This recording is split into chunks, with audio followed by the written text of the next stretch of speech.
তো ওটা শুরু করা যাক। সবথেকে প্রথমত আমরা আদা নিয়ে নেবো। আদাটাকে মিক্সিতে সবথেকে প্রথমে কুড়ে নিতে হবে।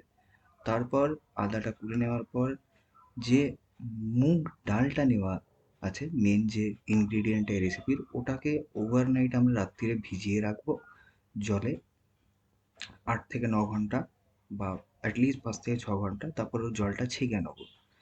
ছেঁকে নেওয়ার পর ওটাকেও মিক্সিতে দিয়ে আমরা এই আদাটার সঙ্গে বেটে নিয়ে এরকম একটা পেস্ট মতন তৈরি করে নেবো।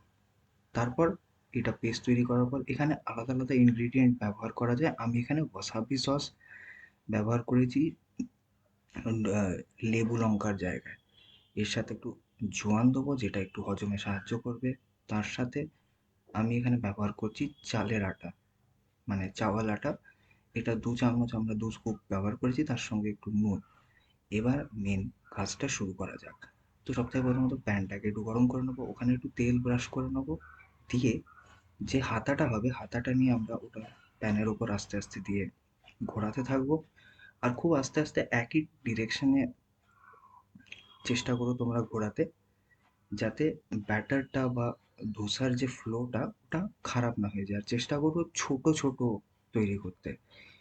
আহ, প্রথমেই একদম বড় তৈরি করার দরকার নেই, প্রথমে ছোট তৈরি করে একবার কতটা তাওয়াটা গরম হয়েছে সেটা আমরা চেক করে নেবো।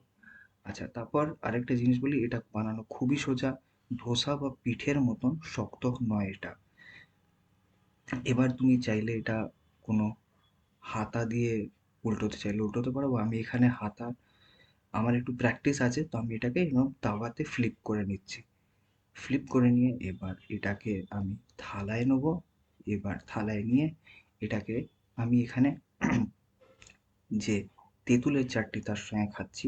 তোমরা যে কোনো অন্য ইনগ্রেডিয়েন্টের সঙ্গে খেতে পারো, যে কোনো রকম তোমাদের পছন্দের চাটনির সাথে খেতে পারো। আর এই পুরো মিলটার ম্যাক্রোস এখানে তোমরা স্ক্রিনশট করতে পারো এটা। Thank you.